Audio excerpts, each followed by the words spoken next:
지난주에 이어서 오늘은 호세아 7장의 말씀으로 함께 은혜를 나누고자 합니다. 지난주 우리가 함께 나누었던 호세아 6장 말씀의 제목이 하나님이 원하시는 것이었어요. 그러니까 하나님께서 원하시는 것이 무엇이냐, 그것에 대해서 우리가 함께 나누었고, 호세아 7장의 말씀은 그 6장의 말씀에서 이어지는 내용입니다. 그래서 하나님이 원하시는 게 결국 무엇이냐? 그래서 하나님은 이스라엘 백성들, 그리고 오늘날 우리 하나님의 백성들, 하나님의 자녀들, 그리스도인들이 진정한 회복을 누리기를 원하시는 거예요. 그러면 우리가 지난 시간에는 하나님이 원하시는 것이 무엇이냐에 대해서 배웠다면, 오늘은 하나님이 원하시는 진정한 회복은 어떻게 이룰 수 있는가에 대해서 한 걸음 더 나아가야 하는 것이죠.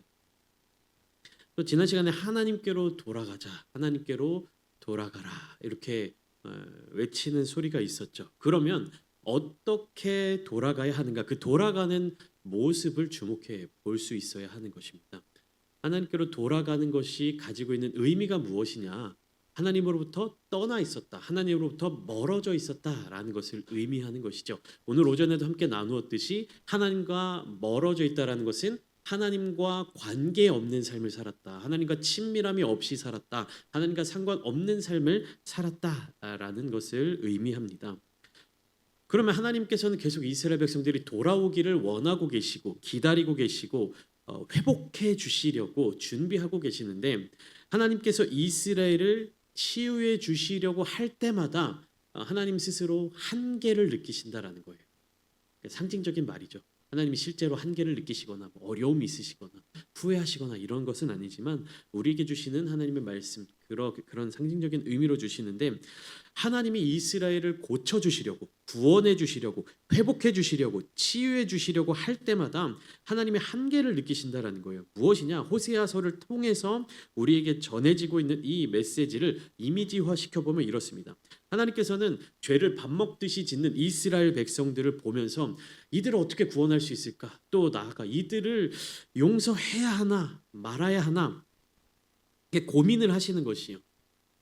그래서 그래, 내가 사랑하는 백성, 내가 택한 백성, 나의 구원의 백성, 내가 그들을 한 번 더 용서해야겠다라고 어려운 결단을 딱 내리시는 거예요. 근데 하나님이 그 죄를 용서하겠다라는 결단을 내리고 돌아보니까, 하나님께서 용서를 고민하는 동안 어떻습니까? 이스라엘이 새로운 죄를 지었다라는, 상상이 되십니까? 이걸 이미지화 시키는 거예요. 실제로는 이런 것이 아니라 그 느낌을. 그러니까 그만큼 이스라엘이 어떻다는 겁니까? 끊임없이 쉼 없이 죄를 짓고 있었다라는 거예요. 하나님이 이스라엘이 이 죄를 지었을 때 용서해야지 하는 그 순간에 또 다른 죄가 생겨나는 겁니다. 용서해야지 하는 순간에 또 이쪽에서 또 죄를 짓게 되는 겁니다. 그러니까 하나님의 용서를 결단하시고 용서를 주시고 구원해 주시고 회복을 베풀어 주시는 그 순간에 이스라엘은 동시에 죄를 짓고 있으니 어떻게 되는 겁니까? 영원히 이스라엘은 죄로부터 자유함을 얻지 못하게 되는 것이에요. 하나님께서 구원을 해 주실 때, 하나님께서 구원의 손길을 베풀어 주실 때, 구원받는 백성들은 어떻게 해야 됩니까? 그 구원의 손길을 붙잡아야 되는 것이죠. 하나님께서 구원의 손길을 내밀어 주셨을 때 그 백성이 하나님의 손길을 잡아야 되는 것입니다. 그런데 하나님은 계속해서 구원의 손길을 내밀고 계시지만, 이스라엘 자손들이 지금 어떻습니까? 하나님의 손길을 외면하고 하나님의 시선을 외면하고 계속해서 우상을 숭배하고 거짓을 행하고 죄를 짓는 모습에 빠져 있었다라는 것입니다. 그러니까 의미가 이해가 되시죠? 하나님이 용서해야지, 하나님 스스로 이 마음의 결단을 내리시는 동안에 새로운 죄가 생겨나 버린다. 실제로 하나님이 그런 고민하신다라는 그런 개념, 그런 말이 아니라 이렇게 이미지화하고 상상해 보는 겁니다. 조금 이해하기 쉽도록. 이스라엘 자손들의 삶에 대해서 한마디로 요약해 보면 끊임없는 죄의 연속이었다라는 것이죠. 그래서 7장에 들어서서 호세아는 이스라엘에 대하여서 세 가지 고유명사를 사용하면서 메시지를 시작하고 있습니다. 무엇입니까? 이스라엘, 그리고 에브라임, 그리고 사마리아. 이스라엘을 치료하려 할 때에 에브라임의 죄와 사마리아의 악이 드러나도다. 다 이스라엘을 지칭하는 단어들입니다.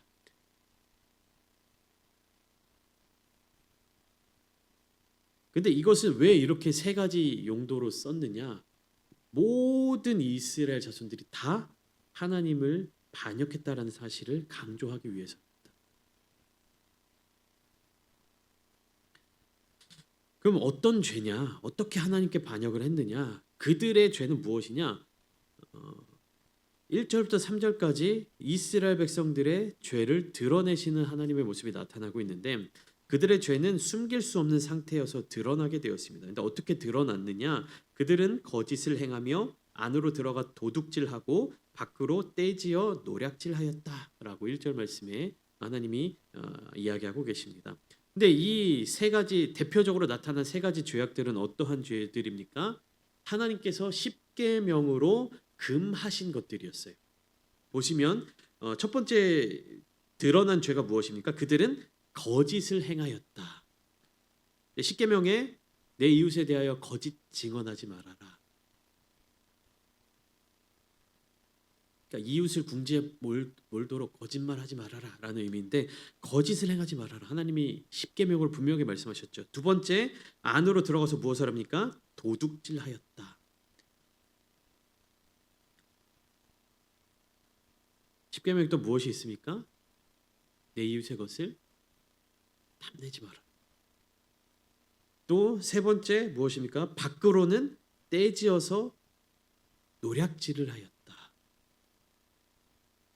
그러니까 하나님께서 이 십계명의 말씀, 계명의 말씀을 통해서 계명은 뭡니까? 명령이에요. 하라는 것을 하고 하지 말라는 것을 안 하도록 하는 그 명령입니다. 하나님께서 분명하게 10가지로 말씀해 주신 그 계명조차도 제대로 지키지 못하고 있었다라는 것이 8계명, 9계명, 10계명을 제대로 지키지 못하고 있는데 첫 번째 계명부터 하나님과의 관계에 나타나는 1계명부터 4계명까지는 제대로 지켰겠습니까? 당연히 지키지 못했다라는 것이죠. 도둑질하지 마라, 거짓 증언하지 마라, 내 이웃의 것을 탐내지 마라. 뿐만 아니라 하나님을 기억하지 못하는 것, 안식일을 거룩하게 지키지 못하는 것, 여호와의 이름을 망령되이 일컫게 되는 모습들. 그러니까 이스라엘 자손들의 삶의 태도는요. 하나하나가 다 무엇입니까? 죄악된 모습이고 하나하나가 다 하나님과 아무런 관계없는 삶을 살아가고 있었다라는 것이죠. 그런데요. 온 이스라엘이 죄로 가득하지만 이들의 죄보다 더 심각한 문제가 있었습니다. 무엇이냐면 죄에 대한 그들의 태도였습니다. 그러니까 죄에 대하여서 이스라엘 자손들이 어떤 마음을 가지고 있었느냐? 그러니까 죄를 짓고도 심각성을 깨닫지 못하고 있었다는 거예요. 그러다 보니까 하나님께서 그들을 심판하실 수 있다라는 그 사실을 두려워하지 않게 된 것입니다. 하나님의 심판을 두려워하지 않았습니다. 이것이 이스라엘이 가진 가장 큰 문제예요. 죄에 대해서 가볍게 여기고 죄에 대해서 가볍게 여기는 태도가 하나님을 두려워하지 않는 마음으로 이어지게 되는 것입니다. 이스라엘 자손들이 하나님을 두려워하지 않았던 이유는 그들이 하나님을 알려고 하지 않았으며 또 하나님에 대해서 알고 싶어 하지도 않았기 때문이었습니다.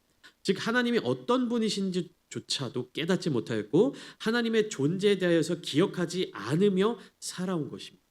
그러니까 없는 존재로 취급한 거예요. 내 인생을 살아가면서 나에게 아무런 영향을 끼칠 수 없는, 존재하지 않는, 내가 신경 쓰지 않는 그러한 존재로 하나님을 전락시켜 버린 것입니다.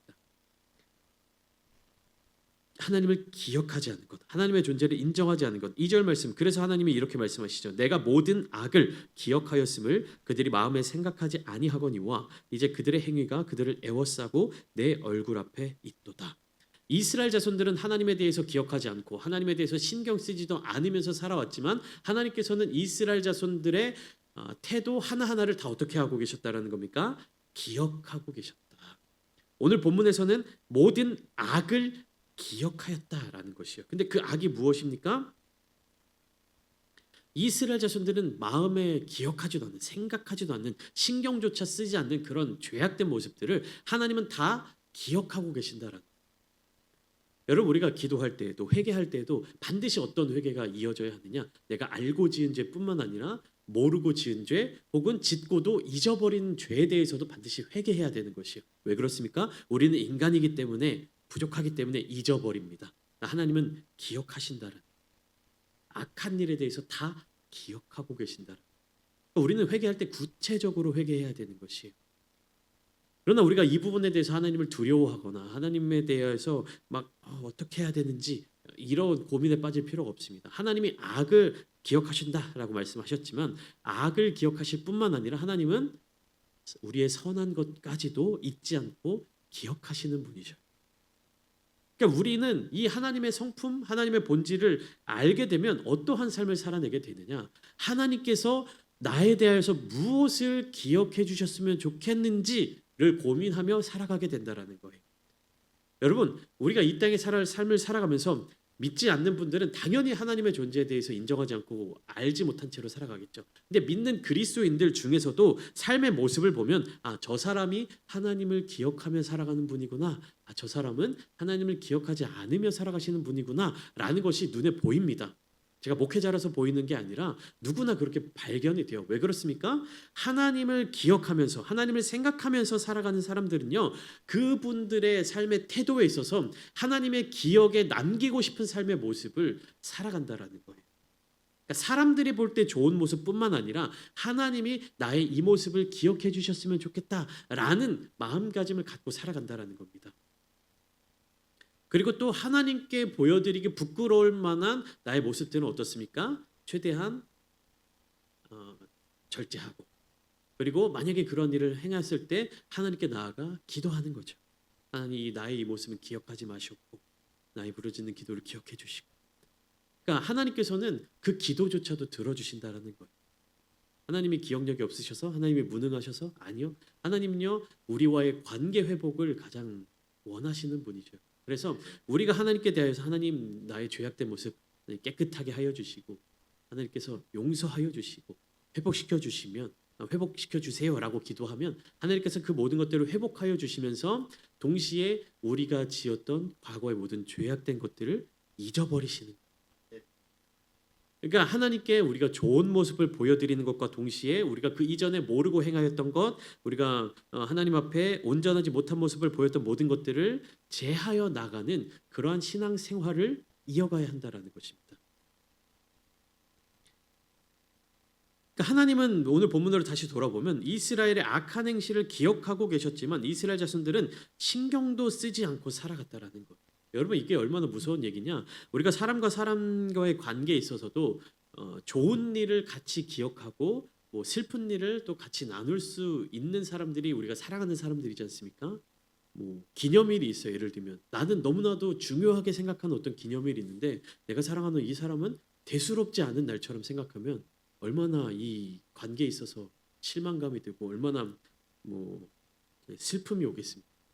제가 좀 옛날에 봤는데 그 션이랑 정혜영 부부인가요? 그 되게 연예계 인고 부부로 소문난 그 부부가 있습니다. 굉장히 신실하게 크리스천으로 제가 알고 있고 굉장히 좋은 선한 영향력을 끼치면서 살아가는데 그 방송에 나와서 이렇게 두 사람이 나누는 남편인 션이 사회자와 같이 나눴던 이야기를 제가 한번 들었어요. 그랬더니 뭐라고 했냐면 오늘이 결혼한 지뭐 예를 들면 뭐 4723일째 되는 날입니다. 저는 매일 이 날을 셉니다. 이렇게 얘기하는 거예요. 그 남편은 뭡니까? 하루하루가 자기 아내와에 있어서 특별한 날이다라고 이야기를 하는 거죠. 근데 아내는 물론 두 부부는 굉장히 좋은 관계와 아름다운 관계를 있지만 한 사람은 막 매일매일을 그렇게 기념일처럼 생각하는데 뭐 예를 들면 저 같은 사람은 그게 무슨 기념일이냐라고 대수롭지 않게 여기면 그 기념일에 대한 상대방에 대한 어떤 사랑의 마음, 애정의 마음이 서로 이 수준이 달라진다라는 것이 좀 느껴지지 않겠습니까? 여러분들도 이제 가족들하고 같이 이렇게 하면서 여러 가지 기념일들이 있잖아요. 내가 중요하게 생각하는 기념일, 뭐 생일이라든지, 뭐 결혼기념일이라든지, 뭐 무슨 특별한 날, 뭐 그런 것들을 기억하면서 기쁨을 가족들하고 나누려고 하는데 상대방은 그 나만큼의 기쁨이 없다든지, 혹은 뭐 그 기념일을 잊어버린다든지라고 하면 그 순간에 딱 드는 마음속의 실망감, 관계에 대한 어떤 그런 상처까지는 아니지만 아쉬움 그런 것들이 있지 않겠습니까? 하나님이 이스라엘 자손들을 바라보시면서 느끼시는 감정이 이와 같은 거예요. 하나님은 이스라엘 자손들을 향하여서 그들의 모든 것, 작은 것 하나하나 기억하시고 기다리고 계시는데 이스라엘 자손들은 하나님과의 관계에 있어서 아무것도 기억하지 않는 겁니다. 이스라엘 자손들과 하나님과의 어떤 기념일이라고 이야기할 만한 것들이 무엇이 있습니까? 절기죠, 절기. 하나님께서 이스라엘 자손들을 애굽에서 구원해 내시면서 유월절이라든지 무교절과 유월절이라든지 장막절이라든지 나팔절이라든지 다양한 절기들을 주셨잖아요. 그 절기를 주신 이유가 무엇입니까? 너희는 이 절기를 기억하여 지키라. 기억하라는 것은 하나님과의 관계를 잊어버리지 말라는 것입니다. 1년에 한 번씩 돌아오는 그 절기를 통하여서 하나님의 구원하심, 하나님의 사랑하심, 하나님과 우리와의 관계를 기억하라는 것이에요. 여러분, 우리가 부부가 결혼 기념일을 기억하며 매년 이렇게 챙기는 이유가 무엇입니까? 부부의 사랑을, 부부의 관계를 우리가 이렇게 결혼해서 이 관계를 이어나가고 있고 가정을 이루었다라는 그 사실을 기억하기 위해서 아닙니까? 근데 이스라엘 자손들은요, 이미 그런 절기를 지키는 것 다 떠나가서 하나님이 계시는지 안 계시는지조차도 신경 쓰지 않으며 살아갔다라는 거예요. 이것을 조금 더 사실적으로 비유해서 말씀을 드리면, 제가 결혼기념일에 대해서 말씀드렸죠. 결혼기념일을 지키지 않을 뿐만 아니라 남편이 아내가 집에서 이렇게 아이들 키우고 있는데 막 여자를 집에 데리고 들어오는 거예요. 아내가 집에 있는데도 불구하고. 그런 막장의 인생 없잖아요. 오늘날에도 그런 사람들 있을까요? 없잖아요. 바람을 피워도 어떻게 합니까? 밖에 나가서 몰래 아내가 없는 곳에서. 근데 지금 이스라엘 자손들이 어떤 행위를 하고 있냐면, 집에 아내가 있는데, 집에 남편이 있는데, 하나님 남편이니까 하나님 집에 남편이 있는데 다른 남자를 데리고 집에 들어온 모양이에요. 무슨 말입니까? 남편이 있든 말든 신경도 안 쓰는, 존재조차도 기억하지 않는 그런 모습인 겁니다. 얼마나 충격적입니까? 오늘날로 비교하면 얼마나 충격적입니까? 드라마 속에서나 가끔씩 나올 만한, 남편이 집에 있는데 다른 외간 남자를 집에 끌고 들어오는 여자의 모습을 상상해 보십시오. 현실에서 이런 사람이 있을 수는 있겠습니까? 그만큼 충격적인 모습이라는 것이 이스라엘 백성들의 현재 모습이. 여러분, 하나님을 잊어버릴 때요, 인간은요 어떠한 삶을 살게 되느냐? 스스로의 기준을 세우며 살아가게 되는 것이. 하나님이 기억하시지 않는다는 사실을 잊지 않는 사람만이 죄를 경계하고 하나님의 기준을 따라 살아갈 수 있는 것입니다. 그래서 오늘 본문을 통해서 하나님이 죄를 드러내시고 있는 이유는 무엇이냐? 너희를 심판하기 위해서가 아니라 너희를 회복시키기 위해서. 그런데 서론에서 나누었던 것처럼 하나님이 고쳐주시려고 마음을 먹는 그 순간에도 이스라엘은 끊임없이 새로운 죄들을 지으며 살아가고 있었다는 것이. 그것을 호세아 선지자가 지금 막 애타게 선포하고 있는 것입니다. 그 죄에 대해서 뭐라고 비교하고 있느냐? 4절부터 7절까지 말씀을 보시면 이 불같이 타오르는 죄의 열기에 대해서 묘사하고 있어요.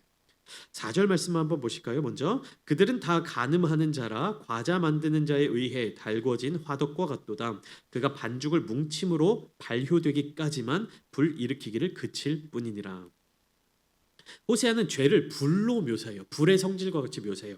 간음의 불, 탐욕의 불, 권력의 불. 이 불은 어떤 속성을 가졌습니까? 처음에는 작게 시작하는 것 같지만 꺼지지 않은 채 속에서 타오르다가 그 집어삼킬 만한 것들이 있으면 어떻게 합니까? 순식간에 불이 붙어서 확 커지죠. 죄에 대해서 이 불과 같이 묘사하고 있는 것입니다. 이스라엘의 지도자들, 왕과 방백들까지 이 죄의 불에 삼켜졌다라는 것이에요.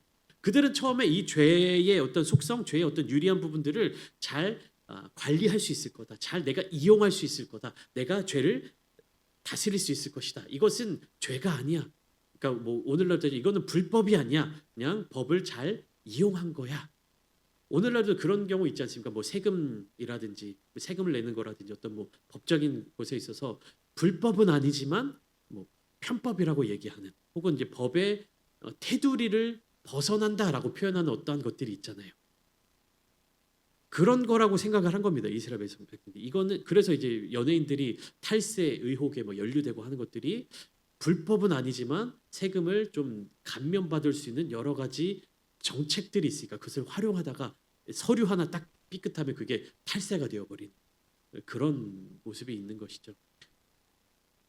그래서 죄를 내가 다룰 수 있을 것이다. 내가 죄를 관리할 수 있을 것이다 라고 생각해서 그 죄를 이렇게 허용하다가 어떻게 된다는 겁니까? 순식간에 불타버린다는. 7절 말씀 보시면 그들이 다 화덕같이 뜨거워져서 그 재판장들을 삼키며 그들의 왕들을 다 엎드러지게 하며 그들 중에는 내게 부르짖는 자가 하나도 없도다. 그러니까 죄에게 다 삼켜졌다라는 거예요. 이미 다 삼켜져 버렸기 때문에 하나님을 찾을 수 없는 상태가 되었다라는 것입니다. 여러분, 불 같은 열정은요, 겉보기에는 뜨거워 보이고 에너지가 넘치는 것처럼 보이지만요, 방향을 잃어버리면요 굉장히 파괴적인 속성을 가지게 됩니다. 오늘 우리의 신앙도 마찬가지죠. 기도의 불, 예배에 대한 열심, 어떤 불 같은 그런 능력을 구하는 모습을 보이지만 그 불이 하나님 중심이 아니라, 하나님의 말씀 중심이 아니라 성령의 불, 그것이 아니라 나의 의로움과 나의 명예와 내가 원하는 어떤 목적을 가진 열심이 된다면 결국엔 그 열심의 불이 자기 자신을 삼켜버리게 된다는 것입니다. 자신을 태워버린다는 것이죠. 교회 안에 열심히 분열을 일으킬 때가 있고 또 사역의 열정이 하나님보다 앞서갈 때가 있습니다. 그것은 불같은 믿음이 아니라 파괴되어져 버리는 불길이 될 수 있다는 것입니다. 성령의 불로서 우리를 정결하게 해야 하는데 죄악의 불에 휩싸여서는 안 된다는 것이죠. 우리는 그 믿음을 지켜 나가야 하는 것입니다. 이 불은요 잘 조절하면요 맛있는 음식도 먹고요 따뜻한 환경도 제공하는 것이 되지만 제대로 사용하지 못한다면 나의 능력을 벗어나게 된다면 나의 삶을 파괴하게 되는 요소라는 사실을 기억하셔야 합니다. 8절 말씀을 보시면 에브라임이 여러 민족 가운데 혼합되니 그는 곧 뒤집지 않은 전병이로다. 전병 뭡니까? 빵이요, 빵. 굽는 빵입니다. 근데 그 전병을 어떻게 한다고요? 뒤집지 않고 익히고 있는 거예요. 뒤집지 않고 계속 익히면 어떻습니까? 한쪽 면은 타버리고 반대쪽 면은 익지가 않습니다. 그러니까 보기에도 안 좋고 먹을 수도 없는 그러한 상태가 되어버린다라는 것이에요. 이스라엘은 하나님을 믿는다고 말하면서도 동시에 세상의 방식과 이방의 신을 의지했다라는 것이에요. 겉보기에는 경건하지만 속으로는 새 속에 물들어 있었다라는 것이. 그래서 이 상황이 어떻게 이어지냐? 9절에 보면 이방인들이 그의 힘을 삼켰으나 알지 못하고 백발이 무성할지라도 알지 못하는도다라고 이야기하고 있습니다. 이것이 무엇입니까? 힘이 없어지고 백발이 무성하게 됐다. 즉 쇠약해지고 늙어가게 되고 자신의 상태가 점점 연약해지고 있는데 그것을 깨닫지 못하고 있다라는 말이에요. 그러니까 무감각해졌다라는 것입니다. 여러분 우리가 일상에서의 삶을 살면서 무감각해지는 것이 얼마나 위험한 것인지 아실 것입니다. 저도 이제 운동을 좋아하고 축구를 좋아하는데요. 10년 전 20대 때 뛰었던 것과 지금 뛰고 있는 것은요 다르죠. 그것을 제가 몸으로 느껴야 하는 것이에요. 제가 그것을 느끼지 못하고 무감각해진 상태로 막 10대 때 뛰었던 것도 20대 때 뛰었던 것처럼 똑같이 뛰면 어떻게 됩니까? 몸이 망가져 버립니다. 우리의 영적인 신앙생활도 마찬가지예요. 나의 상태가 어떠한지를 바르게 분별해야 되는 것입니다. 나의 상태가 실질적으로 영적으로 비실비실하고 백발이 무성한 상태인데 나는 교회 열심히 다니던 사람, 나는 신앙생활 잘했던 사람이야. 저 같은 경우 나는 목사야 라고 이렇게 있으면 어떻게 되는 겁니까? 한순간에 불길이 나를 휩싸이고 한순간에 무너져 내려버린다는 사실. 영적으로 우리는 예민해져야 된다는 것이요. 성격이 예민하면 안 되죠. 성격은 무던하니 짠하니 해야 되는데 영적으로는 예민해져야 되는. 예민하다는 건 무엇입니까? 이 변화를 빨리 알아챈다라는 것이. 예술적인 감각, 이 성격이 예민하신 분들은 뭡니까? 그 미세한 차이를 가장 먼저 느끼시는 분들이 예민하잖아요. 뭐 소리가 이렇게 막 나는데 조금 볼륨이 커진다든지 조금 뭔가 이렇게 잡음이 들리면 어떻습니까? 거슬리게 되는 거예요. 예민하니까. 날씨도 이렇게 민감하게 예민하게 이렇게 체감하시는 분들은 한 1, 2도의 변화를 못 느끼는 평범한 사람들과 달리 미세하게 이게 뭐 에어컨이라든지 뭐 외부 기온이라든지 미세하게 달라지는 것에 있어서 추위를 느끼거나 더위를 느끼거나 반응하게 되는 것이에요. 그게 예민하다라는 성격이잖아요. 우리는요 영적으로 예민한 자들이 돼야 되는 거예요. 내가 기도를 뜨겁게 했다 할지라도 내 마음에 어떤 조그마한 틈이 생기면 그것을 빠르게 알아차려야 된다. 민감하게 약간의 변화가 있다 할지라도 예민하게 감각으로 느낄 수 있어야 되는 것이. 그것이 은혜입니다, 여러분. 우리 성격은 무던한 성격이 좋지만 영적으로는 예민한 사람들이 되어야 한다는 것이. 그 변화를 빨리 알아차리고 어서 회개의 자리 가운데 돌아가고 어서 기도의 자리 가운데로 돌아가고 하나님께로 돌아가는 그런 예민한 감각을 갖춘 영적인 사람들이 되어야 하는 것입니다. 근데 오늘날의 교회 안에 많은 신앙인들이 이 뒤집지 않은 신앙, 예민하지 못한 신앙, 둔감한 신앙을 가지고 믿음 생활을 하는 분들이 너무나도 많이 있습니다. 그러니까 예배는 드리지만 그 예배를 드리는 나의 영적인 상태가 지난주와 어떤 차이가 있는지, 어제와 어떤 차이가 있는지, 기도를 적게 했을 때나 많이 했을 때나 어떤 차이가 있는지를 느끼지 못하면 무감각하게 점점 세상 가운데로 가까이 나아가게 된다는 것이. 여러분 영적으로 예민하신 분들은요 예배를 한 번 빠지는 게 정말 자기의 신앙에 있어서 굉장한 좋은 스트레스로 적용하게 된다라는 거예요. 영적으로 무감각한 사람들은요 예배 한 번 빠지는 것에 대해서 되게 대수롭지 않게 여깁니다. 근데 영적으로 예민한 사람들은요 이 한 번 빠지는 예배가 나의 영적으로 어떠한 영향력을 주는지를 즉각적으로 반응하기 때문에 그 예배를 사모하는 마음이 다르다라는 것이에요. 이 영적인 예민함은 결국 무엇으로 향해서 나아가느냐? 하나님을 바라보는 자리로 나아가게 만든다라는 것이. 예배의 환경, 예배의 자리, 예배의 요소, 말씀의 내용 이런 것보다 더 무엇을 향해 나아가느냐? 하나님을 향해 나아가고 하나님께 집중하는 삶을 살아내게 된다라는 것입니다.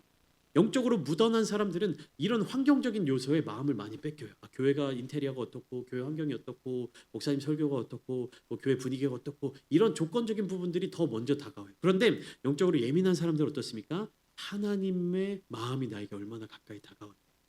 이 교회가 정말로 하나님의 마음에 반응하고 있는 교회인지 정말 하나님과 깊은 관계를 누리고 있는 교회인지를 느끼게 된다라는 것이에요. 하나님을 바라보시는 거룩한 성도님들 되시기를 축복합니다. 여러분 이스라엘은요 문제를 만날 때마다 하나님이 아닌 사람을 찾았어요. 본문을 보시면 11절 말씀 11절부터 16절까지 말씀을 보시면 그들이 문제를 경험했을 때 어떻습니까? 애굽을 찾게 되고요. 아수르의 도움을 요청합니다. 그리고 그 두 강대국 사이에서 어떤 외교 정책으로서 살아남으려고 했어요. 애굽이 강성할 때는 애굽과 친교하고 아수르가 강성할 때는 아수르의 어떤 친교 정책을 펼치고 그러나 그들의 어리석음은 바로 하나님을 잊은 정치적인 계산일 뿐이었습니다.